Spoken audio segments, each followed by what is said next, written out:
Hello friends, welcome back to my YouTube channel. So ಇವತ್ತಿನ video ಒಳಗೆ ನಾವು ಸಿಸ್ಯಾಟ್ದೊಂದು ಪುಸ್ತಕಗಳ ಲಿಸ್ಟು ಪ್ಲಸ್ ಅದ್ರ ಜೊತೆ ಸ್ಟ್ರಾಟಜಿ ಯಾವ ಥರ ಇರಬೇಕು ಅನ್ನೋದ್ರ ಬಗ್ಗೆ ಇವತ್ತಿನ ವಿಡಿಯೋ ಒಳಗೆ ಡಿಸ್ಕಷನ್ ಮಾಡೋಣ.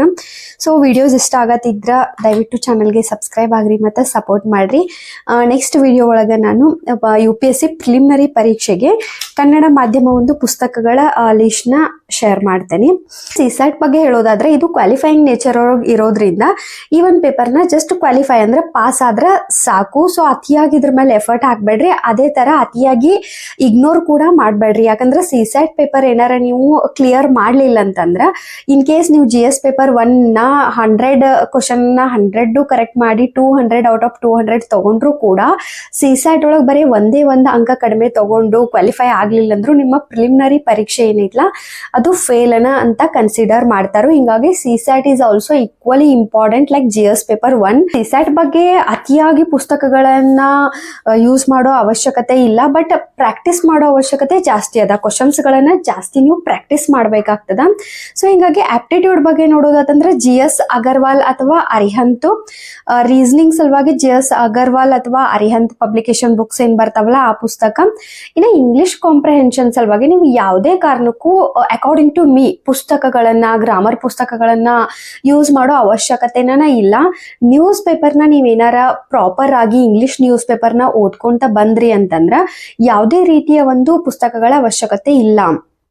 ಆಲ್ಮೋಸ್ಟ್ ಏನು ಒಂದಷ್ಟು ಆರ್ಟಿಕಲ್ಸ್ ಆಗಿರ್ಬೋದು, ಎಡಿಟೋರಿಯಲ್ ಒಳಗೆ ಏನು ಒಂದಷ್ಟು ಆರ್ಟಿಕಲ್ ಬಂದಿರ್ತಾವಲ್ಲ, ಡೈರೆಕ್ಟ್ ಒಂದ್ ಸ್ವಲ್ಪ ಅದ್ರೊಳಗೆ ಚೇಂಜಸ್ ಮಾಡಿ ಕಸ ಅದ ಪ್ಯಾರಾಗ್ರಾಫ್ಗಳನ್ನ ನಿಮ್ಮ ಒಂದು ಕ್ವಶನ್ ಪೇಪರ್ ಒಳಗೆ ಬಂದಿರ್ತಾವು. ಸ್ವಲ್ಪ ಚೆಕ್ ಮಾಡ್ಕೊಳ್ರಿ. ನೀವು ಇಯರ್ ಪೂರ ಯಾರು ನ್ಯೂಸ್ ಪೇಪರ್ ಓದಿರ್ತಿರಲ್ಲ ಅವ್ರಿಗೊಂದು ಡೆಫಿನೆಟ್ಲಿ ಐಡಿಯಾ ಬರ್ತದ ಅದು ಇಂಗ್ಲಿಷ್ ಕಾಂಪ್ರಿಹೆನ್ಷನ್ ನೋಡಿದ್ಮೇಲೆ.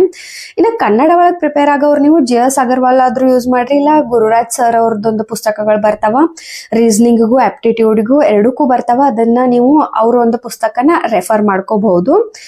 ಅಂಡ್ ಇಂಗ್ಲಿಷ್ ಕಾಂಪ್ರಿಹೆನ್ಷನ್ ಸಲುವಾಗಂತೂ ನೀವು ಕಂಪಲ್ಸರಿ ನ್ಯೂಸ್ ಪೇಪರ್ ಓದೋದೈತ್ಲ ಬೆಸ್ಟ್ ಸೊಲ್ಯೂಷನ್. ಇಂಗ್ಲಿಷ್ ಕಾಂಪ್ರಿಹೆನ್ಷನ್ ಒಳಗೆ ಯಾವುದೇ ರೀತಿ ನಿಮಗೆ ಇಂಗ್ಲಿಷ್ ಗ್ರಾಮರ್ ಅಂತೂ ಬರಂಗಿಲ್ಲ, ಸೊ ದಟ್ ನೀವು ಇಂಗ್ಲಿಷ್ ಗ್ರಾಮರ್ ಪುಸ್ತಕಗಳನ್ನ ಓದ್ಕೊಂತ ಕೂರ್ಲಿಕ್ಕೆ. ಸೊ ಹಿಂಗಾಗಿ news paper is the best solution ಅಂತ ಹೇಳ್ಬೋದು ಇಂಗ್ಲಿಷ್ ಕಾಂಪ್ರಿಹೆನ್ಷನ್ಗೆ. ಇನ್ನ ಒಂದು ಸ್ಟ್ರಾಟಜಿ ಬಗ್ಗೆ ನೋಡೋದಾತಂದ್ರ reasoning, aptitude and English comprehension ಮೂರು ಪಾರ್ಟ್ ಅದಾವ. ಮೂರು ಆಲ್ಮೋಸ್ಟ್ ಈಕ್ವಲ್ ಕ್ವಶನ್ ಬರ್ತಿರ್ತಾವ. ಬಟ್ ಇತ್ತೀಚೆಗೆ ಏನಾಗತ್ತೈತೆ ಅಂದ್ರ ಆಪ್ಟಿಟ್ಯೂಡ್ ಮೇಲೆ ಸ್ವಲ್ಪ ಕ್ವಶನ್ ಜಾಸ್ತಿ ಬರತ್ತವ, ರೀಸನಿಂಗ್ ಮೇಲೆ ಸ್ವಲ್ಪ ಕಡಿಮೆ ಕ್ವಶನ್ಸ್ಗಳು ಬರ್ಲಿಕ್ಕತ್ತವ. ಈಗ ಒಂದ್ 2 ವರ್ಷದಿಂದ ಏನಾಗತ್ತೈತೆ ಅಂದ್ರೆ ಆಪ್ಟಿಟ್ಯೂಡ್ ಟಫ್ ಅನ್ನು ಮಾಡತ್ತಾರ, ಸಿಸ್ಯಾಟ್ ಲೆವೆಲ್ ಸ್ವಲ್ಪ ಟಫ್ ಆಗ್ಲಿಕ್ಕತ್ತದ. ಬಟ್ ಅಗೇನ್ ಹೆದ್ರೋ ಅವಶ್ಯಕತೆ ಇಲ್ಲ. ಒಂದು 27ರಿಂದ 30 ಕ್ವಶನ್ಗಳನ್ನ ಕರೆಕ್ಟ್ ಮಾಡಿದ್ರೆ ಸಾಕ, ನೀವು ಆರಾಮಾಗಿ ಪಾಸ್ ಆಗ್ತೀರಿ 80 ಕ್ವಶನ್ ಒಳಗ. ಸೊ ಹಿಂಗಾಗಿ ಏನ್ ಮಾಡ್ಬೇಕಂದ್ರೆ ಫಸ್ಟ್ ನೀವು ಎದ್ರೊಳಗೆ ಸ್ಟ್ರಾಂಗ್ ಅದೇರಿ, ಎಲ್ಲಿ ವೀಕ್ ಅದೇರಿ ಚೆಕ್ ಮಾಡ್ಕೋಬೇಕು. ಕೆಲವ್ರದ್ದು ಹೆಂಗಿರ್ತದ, ರೀಸನಿಂಗ್ ಬೆಸ್ಟ್ ಇರ್ತದ, ಆಪ್ಟಿಟ್ಯೂಡ್ ಅಷ್ಟು ಸ್ಟ್ರಾಂಗ್ ಇರಂಗಿಲ್ಲ. ಕೆಲವ್ರದ್ದು ಇಂಗ್ಲಿಷ್ ಕಾಂಪ್ರಿಹೆನ್ಷನ್ ಬೆಸ್ಟ್ ಇರ್ತದ, ಆಪ್ಟಿಟ್ಯೂಡ್ ಚಲೋ ಇರಂಗಿಲ್ಲ. ಕೆಲವ್ರದ್ದು ಆಪ್ಟಿಟ್ಯೂಡ್ ಬೆಸ್ಟ್ ಇರ್ತದ, ಇಂಗ್ಲಿಷ್ ಚೂರು ಚಲೋ ಇರಂಗಿಲ್ಲ.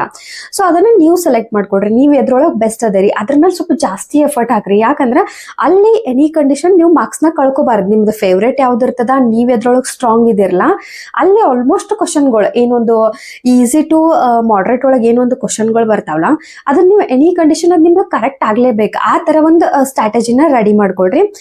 ಆಪ್ಟಿಟ್ಯೂಡೇ ಇರ್ಲಿ, ರೀಸನಿಂಗೇ ಇರ್ಲಿ, ಇಂಗ್ಲಿಷ್ ಕಾಂಪ್ರಿಹೆನ್ಷನ್ ಇರ್ಲಿ, ಕೆಲವು ಕ್ವಶನ್ಗಳು ಈಸಿ ಇರ್ತಾವು, ಕೆಲವು ಮಾಡ್ರೇಟ್ ಇರ್ತಾವು, ಇನ್ನು ಕೆಲವು ತೀರಾ ಡಿಫಿಕಲ್ಟ್ ಇರ್ತಾವು. ಸೊ ತೀರಾ ಡಿಫಿಕಲ್ಟ್ ಕ್ವಶನ್ ನ ನೀವು ಅಟೆಂಡ್ ಮಾಡ್ಲೇಬೇಕನ್ನೋ ಅವಶ್ಯಕತೆ ಇಲ್ಲ. ಇನ್ನು ಇನ್ ಬಿಟ್ವೀನ್ ನಿಮ್ ಈಗೋನ ಮಧ್ಯೆ ತರಕ್ ಹೋಗ್ಬೇಡ್ರಿ. ಕೆಲವು ಸ್ಟೂಡೆಂಟ್ಸ್ ಹೆಂಗಿರ್ತಾರೆ ಅಂದ್ರೆ ಅವ್ರಿಗೆ ಮ್ಯಾಥ್ಸ್ ಫೇವ್ರೇಟ್ ಇರ್ತದ. ಅವ್ರು ಏನ್ ಮಾಡ್ತಾರ ಅಂತಂದ್ರೆ ಇಲ್ಲ ನಾ ಮ್ಯಾಥ್ಸ್ ಒಳಗ ಟಿಲ್ ಸ್ಕೂಲಿಂದ ನಾ ಟಾಪರ್ ಅದೇನಿ, ಸೊ ಈ ಲೆಕ್ಕ ನಂಗೆ ಬರ್ತದ, ನಾ ಇದನ್ನ ಹೆಂಗಾದ್ರು ಮಾಡಿ ಸಾಲ್ವ್ ಮಾಡ್ತೇನೆ ಅನ್ಕೊಂತ ಜಸ್ಟ್ ಒಂದು ಪ್ರಾಬ್ಲಮ್ ಮೇಲೆ ಒಂದು ಕ್ವಶನ್ ಮೇಲೆ ನೀವು ಅರ್ಧ ಗಂಟೆ 20 ಮಿನಿಟ್ಸ್ ಎಲ್ಲ ಟೈಮ್ ನ ಹಾಳು ಮಾಡ್ಬೇಡ್ರಿ. ಮೈಂಡ್ ಒಳಗೆ ಇಟ್ಕೊಳ್ರಿ ಸಿಸ್ಯಾಟ್ ಕ್ಲಿಯರ್ ಆಗ್ಲೇಬೇಕು. ಸೊ ನಿಮ್ದು ಸ್ಟ್ರಾಂಗ್ ಸಬ್ಜೆಕ್ಟ್ ಯಾವ್ದದ ಅದ್ರ ಮೇಲೆ ಜಾಸ್ತಿ ಒತ್ತು ಕೊಡ್ರಿ, ಜಾಸ್ತಿ ಫೋಕಸ್ ಮಾಡ್ರಿ. ಇನ್ನ ಅಕಾರ್ಡಿಂಗ್ ಟು ಮೀ ಹೇಳೋದಾತಂದ್ರೆ ಈಗ ಮ್ಯಾಥ್ಸ್ ಯಾರ್ದು ಬೆಸ್ಟ್ ಇಲ್ಲ. ಬಹಳ ಜನರದ್ದು ಹೆಂಗಿರ್ತದ ಅಂದ್ರೆ ಮ್ಯಾಥ್ಸ್ ಅಂದ್ರೆ ಬರ್ತಿರಂಗಿಲ್ಲ, ಓಕೆ ಇರ್ತದ ಮ್ಯಾಥ್ಸ್ ಆಲ್ಮೋಸ್ಟ್ ಜನರದ. ಸೊ ಮ್ಯಾಥ್ಸ್ ಯಾರ್ದ ನಿಮ್ದು ಡಿಫಿಕಲ್ಟ್ ಐತಿ ಅಂತ ಇರ್ತಿರಲ್ಲ ಅವ್ರು ನೀವೇನ್ ಮಾಡ್ಬೇಕಂದ್ರೆ ಇಂಗ್ಲಿಷ್ ಕಾಂಪ್ರಿಹೆನ್ಷನ್ ಮೇಲೆ ಜಾಸ್ತಿ ವರ್ಕ್ ಮಾಡ್ರಿ. ಜಾಸ್ತಿ ವರ್ಕ್ ಇನ್ ದ ಸೆನ್ಸ್ ಅಲ್ಲಿ ಎಕ್ಸ್ಟ್ರಾ ಎಫರ್ಟ್ ಅವಶ್ಯ ಅವಶ್ಯಕತೆನೇ ಇಲ್ಲ. ನೀವು ಕರೆಂಟ್ ಅಫೇರ್ಸ್ ಸಲುವಾಗಿ ದ ಹಿಂದೂ ನ್ಯೂಸ್ ಪೇಪರ್ ಓದ್ತಿರ್ತೀರಿ ಅಂಡ್ ನಿಮ್ಗೆ ಎಥಿಕ್ಸ್ ಪೇಪರ್ ಸಲುವಾಗಿ ನೀವು ನ್ಯೂಸ್ ಪೇಪರ್ಗಳನ್ನ ಓದಲೇಬೇಕಾಗ್ತದ. ಸೊ ನ್ಯೂಸ್ ಪೇಪರ್ ಓದ್ರೆ ನಿಮ್ ಪುಸ್ತಕಗಳನ್ನ ಇಂಗ್ಲಿಷ್ ಮೀಡಿಯಂ ಒಳಗೆ ಯಾರು ಪ್ರಿಪೇರ್ ಆಗತ್ತಿರಲ್ಲ, ನಿಮ್ ಪುಸ್ತಕ ನಿಮ್ ನ್ಯೂಸ್ ಪೇಪರ್ ಇವು ಎರಡನ್ನ ನಿಮ್ದು ಆರಾಮಾಗಿ ಇಂಗ್ಲಿಷ್ ಕಾಂಪ್ರಹೆನ್ಷನ್ ನ ಕ್ಲಿಯರ್ ಮಾಡ್ಕೊಡ್ತಾವ. ಬಟ್ ಪ್ರಾಕ್ಟೀಸ್ ಬೇಕಾಗ್ತದ. ಒಂದ್ 20-25 ವರ್ಷದ್ದು ನೀವು ದೇಶ ಪಬ್ಲಿಕೇಶನ್ ಅಥವಾ ಅರಿಹಂತ ಪಬ್ಲಿಕೇಶನ್ ದವ್ರದ 25 ವರ್ಷದ ಒಂದು ಕ್ವಶನ್ ಬ್ಯಾಂಕ್ ಸಿಗ್ತದ. ಕ್ವಶನ್ ಪೇಪರ್ ಜೊತೆಗೆ ಎಂಡಿಗೆ ಅವರು ಪ್ರತಿಯೊಂದು ಕ್ವಶನ್ ನ ಟ್ರಿಕ್ ಸಮೇತ ಯಾವ ತರ ಸಾಲ್ವ್ ಮಾಡಿದಾರ ಅನ್ನೋದ ಒಂದು ಸೊಲ್ಯೂಷನ್ ಕೂಡ ಕೊಟ್ಟಿರ್ತಾರ. ಸೊ ಅದನ್ನ ನೀವು ಪರ್ಚೇಸ್ ಮಾಡ್ಕೊಳ್ರಿ. ಆ ಪುಸ್ತಕನ 25 years ಒಂದು ಕ್ವಶನ್ ಪೇಪರ್ದು 25 years ಏನ್ ಕ್ವಶನ್ ಪೇಪರ್ ಬುಕ್ಲೆಟ್ ಇರ್ತೈತ್ಲಾ ಅದನ್ನ ಪರ್ಚೇಸ್ ಮಾಡ್ಕೊಂಡ್ರೆ ಜಾಸ್ತಿ ಪ್ರಾಕ್ಟೀಸ್ ಮಾಡ್ರಿ. ಇನ್ನ ಆಪ್ಟಿಟ್ಯೂಡ್ ಫೇವ್ರೇಟ್ ಅನ್ನೋರಿಗೆ ಜಾಸ್ತಿ ಚಿಂತಿನ ಇಲ್ಲ, ಆರಾಮಾಗಿ ಕ್ಲಿಯರ್ ಮಾಡ್ತೇರಿ. ಕೋಚಿಂಗ್ ಹೋಗತಿದ್ರಿ ಅಂದ್ರೆ ಆಲ್ಮೋಸ್ಟ್ ನಿಮ್ಗೆಲ್ಲ ಟ್ರಿಕ್ಸ್ ಆಗಿರ್ಬೋದು, ಟಿಪ್ಸ್ ಗಳು ಎಲ್ಲ ಕೋಚಿಂಗ್ ಕ್ಲಾಸಸ್ ಇಂದ ಸಿಗ್ತಾವ. ಇನ್ ಕೇಸ್ ಯಾರೆಲ್ಲ ಕೋಚಿಂಗ್ ಹೋಗಕ್ ಆಗತ್ತಿಲ್ಲ ಅವ್ರು ಏನ್ ಮಾಡ್ರಿ ಅಂತಂದ್ರೆ ಯೂಟ್ಯೂಬ್ ಒಳಗ ನೀವು ಎಕ್ಸಾಕ್ಟ್ಲಿ ಒಂದ್ ಯಾವ ಕ್ಲಾಸ್ ನಿಮಗ್ ಬೇಕಾಗೈತಿ, ಟೈಮ್ ಅಂಡ್ ಡಿಸ್ಟೆನ್ಸ್ ಬೇಕಾಗೈತಾ, ಪ್ರಾಫಿಟ್ ಅಂಡ್ ಲಾಸ್ ಬೇಕಾಗೈತಾ, ಯಾವ ಕ್ಲಾಸ್ ನಿಮಗ್ ಬೇಕಲ್ಲ ಒಂದು ಲೆಸನ್ ನ ಯೂಟ್ಯೂಬ್ ಒಳಗ್ ಹಾಕ್ರಿ. ಅದ್ರದೊಂದು ಬೆಸ್ಟ್ ಕ್ಲಾಸಸ್ ಸಿಗ್ತಾವ. ನಿಮಗೊಂದ್ 2-3 ಕ್ಲಾಸಸ್ ನ ನೋಡ್ರಿ.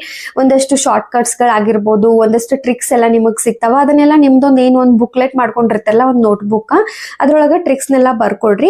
ಅಂಡ್ ಮ್ಯಾಕ್ಸಿಮಮ್ ಕ್ವಶನ್ ಗಳನ್ನ ಪ್ರಾಕ್ಟೀಸ್ ಮಾಡ್ಬೇಕು. ನೀವು ಇಲ್ಲಿ CSAT is nothing but practice. So ಅತಿಯಾಗಿ ಪ್ರಾಕ್ಟೀಸ್ ಮಾಡ್ರಿ. ಒಂದೊಂದು ಟಾಪಿಕ್ ಮೇಲೆ ಒಂದು 20-30 ಕ್ವಶನ್ಸ್ ಸಾಲ್ವ್ ಮಾಡೋದು, ಪ್ರಾಬ್ಲಮ್ಸ್ ನ ಸಾಲ್ವ್ ಮಾಡೋದು, ಈ ತರ ಪ್ರಾಕ್ಟೀಸ್ ನ ಜಾಸ್ತಿ ಮಾಡ್ರಿ. 60 ದಿನ ಅಷ್ಟನ್ನ ಪರೀಕ್ಷೆಗೆ ಉಳಿದಿರೋದ್ರಿಂದ ಆಲ್ಮೋಸ್ಟ್ ನೀವೇನ್ ಮಾಡ್ಬೇಕಂತಂದ್ರೆ almost every day 1 hour 2 hour CSAT ಗೂ ಕೂಡ ಟೈಮ್ ನ ಈಕ್ವಲಿ ಡಿವೋಟ್ ಮಾಡ್ರಿ. CSAT ನ ಒಂದು ಪ್ರಾಪರ್ ವೇ ಒಳಗ ಒಂದು ಸ್ಟ್ರಾಟಜಿನ ರೆಡಿ ಮಾಡ್ಕೊಂಡ್ರಿ ಅಂತಂದ್ರ ಪಾಸ್ ಮಾಡೋದು ಅಷ್ಟು ಡಿಫಿಕಲ್ಟ್ ಇಲ್ಲ. ಸೊ ನೀವು ಮಾಡ್ಬೇಕಾಗಿರೋದೇನಂದ್ರ ನಿಮ್ ಸ್ಟ್ರೆಂತ್ ಯಾವ್ದು, ನಿಮ್ ವೀಕ್ನೆಸ್ ಯಾವ್ದು ಅದನ್ನ ಫಸ್ಟ್ ಅರ್ಥ ಮಾಡ್ಕೊಳ್ರಿ. ಅಂಡ್ ಲಾಸ್ಟ್ 2-3 years ಇಂದ ಕ್ವಶನ್ ಪೇಪರ್ ಹೆಂಗ್ ಬರತೈತಿ ಆ ಒಂದು ಪ್ಯಾಟರ್ನ್ ಚೆಕ್ ಮಾಡ್ಕೊಳ್ರಿ. ಅದ್ರ ಬಗ್ಗೆನೂ ಆಲ್ರೆಡಿ ವಿಡಿಯೋ ಮಾಡೇನಿ. ಅಂಡ್ ಥರ್ಡ್ ಪಾಯಿಂಟ್, ಯಾವ ಸೋರ್ಸಸ್ ನಾ ಫಾಲೋ ಮಾಡ್ಬೇಕು ಅನ್ನೋದನ್ನ ಸ್ವಲ್ಪ ನೋಡ್ಕೊಳ್ರಿ. ಯೂಟ್ಯೂಬ್ ಒಳಗೂ ಬಹಳ ಜನದ ಕ್ಲಾಸ್ ನೋಡ್ಬೇಡ್ರಿ. ನಿಮಗೆ ಯಾವ್ದು ಬೆಸ್ಟ್ ಅನ್ನಿಸ್ತೈತ್ಲಾ ಆ ಒಂದು ಕ್ಲಾಸ್ ನ ನೋಡ್ರಿ. ಯಾಕಂದ್ರೆ ಎಲ್ಲಾರು ಒಂದೊಂದ್ ಬೇರೆ ಶಾರ್ಟ್ ಕಟ್ ಗಳನ್ನ ಹೇಳ್ತಾರ, ಎಲ್ಲಾರು ಬೇರೆ ಟ್ರಿಕ್ಸ್ ನ ಹೇಳ್ತಾರ. ಅಂಡ್ ನಿಮಗ್ ಕನ್ಫ್ಯೂಸ್ ಆಗ್ಬಾರ್ದಂದ್ರ ಒಬ್ಬರನ್ನ ಯಾರನ್ನಾರ ಫಾಲೋ ಮಾಡ್ರಿ. ಏನಾದ್ರೂ ಡೌಟ್ಸ್ ಇದ್ರ ಕಮೆಂಟ್ ಮಾಡ್ರಿ. ನೆಕ್ಸ್ಟ್ ವಿಡಿಯೋ ಸಿಗೋಣ. Thank you.